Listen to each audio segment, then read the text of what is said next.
오늘 함께 읽으실 말씀은 사무엘상 6장 1절부터 7장 2절까지 말씀입니다. 여호와의 궤가 블레셋 사람들의 지방에 있은 지 7달이라. 블레셋 사람들이 제사장들과 복술자들을 불러서 이르되, 우리가 여호와의 궤를 어떻게 할까? 그것을 어떻게 그 있던 곳으로 보낼 것인지 우리에게 가르치라. 그들이 이르되, 이스라엘 신의 궤를 보내려거든 거저 보내지 말고 그에게 속건제를 드려야 할지니라. 그리하면 병도 낫고 그의 손을 너희에게서 옮기지 아니하는 이유도 알리라 하니, 그들이 이르되 무엇으로 그에게 드릴 속건제를 삼을까 하니, 이르되 블레셋 사람의 방백의 수요대로 금 독종 5과 금쥐 5마리라야 하리니 너희와 너희 통치자에게 내린 재앙이 같음이니라. 그러므로 너희는 너희의 독한 종기의 형상과 땅을 해롭게 하는 주의 형상을 만들어 이스라엘 신께 영광을 돌리라. 그가 혹 그의 손을 너희와 너희의 신들과 너희 땅에서 가볍게 하실까 하노라. 애굽인과 바로가 그들의 마음을 완악하게 한 것 같이 어찌하여 너희가 너희의 마음을 완악하게 하겠느냐. 그가 그들 중에서 재앙을 내린 후에 그들이 백성을 가게 함으로 백성이 떠나지 아니하였느냐. 그러므로 새 수레를 하나 만들고 멍에를 메어 보지 아니한 젖나는 소 2마리를 끌어다가 소의 수레를 메우고 그 송아지들은 떼어 집으로 돌려보내고 여호와의 궤를 가져다가 수레에 싣고 속건제로 드릴 금으로 만든 물건들은 상자에 담아 궤 곁에 두고 그것을 보내어 가게 하고, 보고 있다가 만일 궤가 그 본 지역 길로 올라가서 벳세메스로 가면 이 큰 재앙은 그가 우리에게 내린 것이요, 그렇지 아니하면 우리를 친 것이 그의 손이 아니요 우연히 당한 것인 줄 알리라 하니라. 그 사람들이 그같이 하여 젖 나는 소 2를 끌어다가 수레를 메우고 송아지들은 집에 가두고 여호와의 궤와 및 금쥐와 그들의 독종의 형상을 담은 상자를 수레 위에 실으니, 암소가 벳세메스 길로 바로 행하여 대로로 가며 갈대에 울고 좌우로 치우치지 아니하였고, 블레셋 방백들은 벳세메스 경계선까지 따라가니라. 벳세메스 사람들이 골짜기에서 밀을 베다가 눈을 들어 궤를 보고 그 본 것을 기뻐하더니, 수레가 벳세메스 사람 여호수아의 밭 큰 돌 있는 곳에 이르러 선지라. 무리가 수레의 나무를 패고 그 암소들을 번제물로 여호와께 드리고, 레위인은 여호와의 궤와 그 궤와 함께 있는 금 봄을 담긴 상자를 내려다가 큰 돌 위에 두매, 그날에 벳세메스 사람들이 여호와께 번제와 다른 제사를 드리니라. 블레셋 5방백이 이것을 보고 그날에 에그론으로 돌아갔더라. 블레셋 사람이 여호와께 속건제물로 드린 금독종은 이러하니, 아스돗을 위하여 하나요, 가사를 위하여 하나요, 아스글론을 위하여 하나요, 가드를 위하여 하나요, 에그론을 위하여 하나이며, 드린 바 금쥐들은 견고한 성읍에서부터 시골의 마을에까지, 그리고 사람들이 여호와의 궤를 놓는 큰 돌에 이르기까지 5방백들에게 속한 블레셋 사람들의 모든 성읍들의 수대로였더라. 그 돌은 벳세메스 사람 여호수아의 밭에 오늘까지 있더라. 벳세메스 사람들이 여호와의 궤를 들여다본 까닭에 그들을 치사 570명을 죽이신지라. 여호와께서 백성을 쳐서 크게 살육하셨으므로 백성이 슬피 울었더라. 벳세메스 사람들이 이르되, 이 거룩하신 하나님 여호와 앞에 누가 능히 서리요? 그를 우리에게서 누구에게로 올라가시게 할까 하고, 전령들을 기럇 여아림 주민에게 보내어 이르되, 블레셋 사람들이 여호와의 궤를 도로 가져왔으니 너희는 내려와서 그것을 너희에게로 옮겨가라. 기럇 여아림 사람들이 와서 여호와의 궤를 옮겨 산에 사는 아비나답의 집에 들여놓고 그의 아들 엘리야사를 거룩하게 구별하여 여호와의 궤를 지키게 하였더니, 궤가 기럇 여아림에 들어간 날부터 20년 동안 오래 있은지라. 이스라엘 온 족속이 여호와를 사모하니라. 네, 오늘 우리가 나눌 말씀은 사무엘상 6장 1절부터 7장 2절까지의 말씀입니다. 네, 블레셋 사람들은 하나님의 궤를 돌려보내기로 결정합니다. 이제 문제는 그러면 어떻게 돌려보낼까 하는 것이죠. 그래서 블레셋 사람들은 점술가들에게 그것에 대해서 묻고, 점술가들은 그냥 돌려보내면 안 되고 속건 제물을 함께 보내야 한다고 말합니다. 사실 살펴보면 이 상황이 굉장히 아이러니한 것이죠.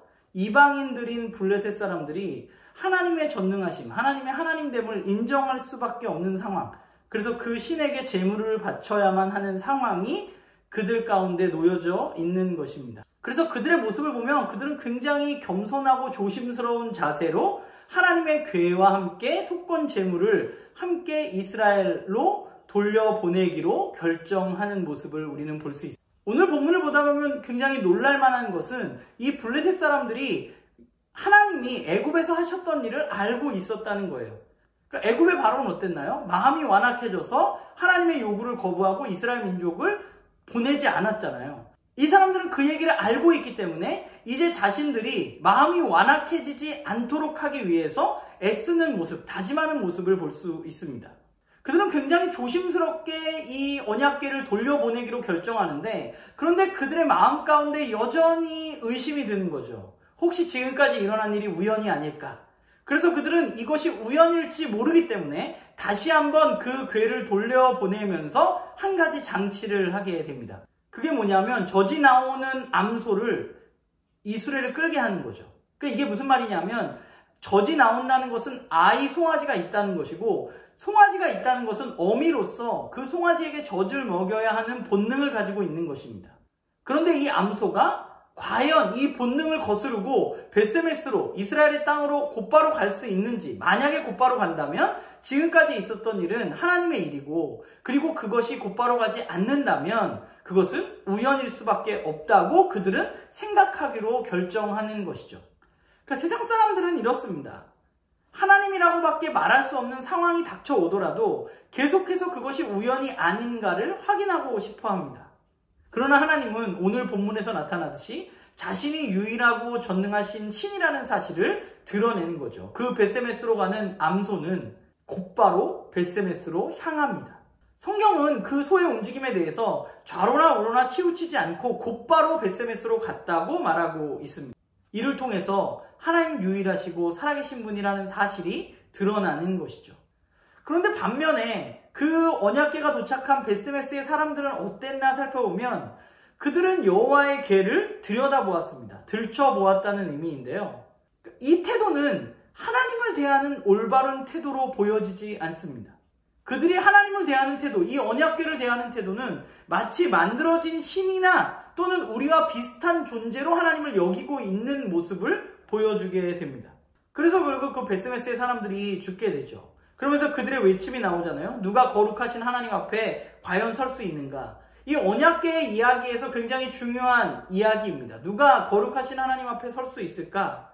우리는 벳세메스 사람들을 바라보면서 하나님을 경히 여겨서는 안 된다는 사실을 생각하게 돼요. 오늘 저와 여러분에게 하나님을 만나는 것, 하나님을 바라보는 것이 너무 쉬워져 버리고 편해져 버린 것은 아닌가 우리가 한번 생각해 보아야만 합니다. 오늘 본문이 던지고 있는 질문, 누가 거룩하신 하나님 앞에 설 수 있을까? 벳세메스 사람들의 이 이야기는 사실 아무도 그분 앞에 설 수 없다는 뉘앙스, 한탄이 섞인 말이었습니다. 그러나 그것은 벳세메스 사람들이 하나님을 거룩하게 여기지 않고 다른 신들과 같이, 마치 자신들 인간과 같이 그 하나님을 경히 대했기 때문에 나타난 결과입니다. 하나님을 단지 호기심의 대상으로 여겼기 때문에 나타나는 결과이죠. 하나님은 우리가 하나님 앞에 서기를 원하지 않는 분이 아니라 하나님은 우리를 언제나 만나고 싶어 하시는 분이십니다. 그분은 전능하시고 유일하시고 거룩하신 분입니다. 사실 감히 우리가 그분 앞에 설 수 없는 존재인 것은 분명합니다. 그러나 그분은 성경 속에서 계속해서 자신 앞에 우리가 설 수 있도록, 하나님을 만날 수 있도록 계속해서 방법을 우리에게 알려주고 계시는 것이죠. 문제는 뭐냐면 우리가 하나님의 기준, 하나님의 말씀으로 그분 앞에 서지 않고 우리가 가지고 있는 경험과 일반적인 기준으로 그분 앞에 서거나 또는 아예 서지 않기로 작정하는 것입니다. 우리는 자꾸만 하나님께 우리의 기준을 요구하고 있는 것은 아닌가 돌아보아야만 합니다. 그리고 우리의 기준에 부합되지 않는다면 하나님이 마치 옳지 않은 것처럼 또는 없는 것처럼 생각하면서 살아가는 것이죠. 그러나 하나님은 우리의 기준에 따라서 움직이시는 분이 아니라 오히려 그분의 기준에 맞게 우리가 살아가야만 하는 것입니다. 저는 우리 모두에게는 본능이 있고 욕망이 있다고 생각합니다. 그래서 사람들은 그 욕망에 따라서 살기를 소망하고 그 욕망이 이루어지기를 위해서 간절히 원합니다. 그래서 때때로 하나님을 그 욕망을 이루는 원천으로 우리는 생각하기도 합니다. 그러나 우리는 그 욕망 앞에 우리가 정말 우리의 욕망이 아니라 하나님을 간절히 원하는지 돌아보아야만 합니다.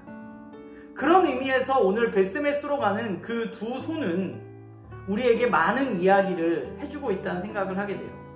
자신이 젖을 먹여야 하는 아이를 향한 욕망을 뒤로하고 본능을 뒤로하고 하나님의 뜻에 따라 좌로나 우로나 치우치지 않고 베스메스로 갔던 그 소들처럼 우리의 삶에서 나의 욕망과 나의 기준에 따른 삶이 아니라 하나님의 말씀을 따라 사는 삶이 되어지기를, 우리가 그런 삶을 살아가기를 간절히 소망합니다.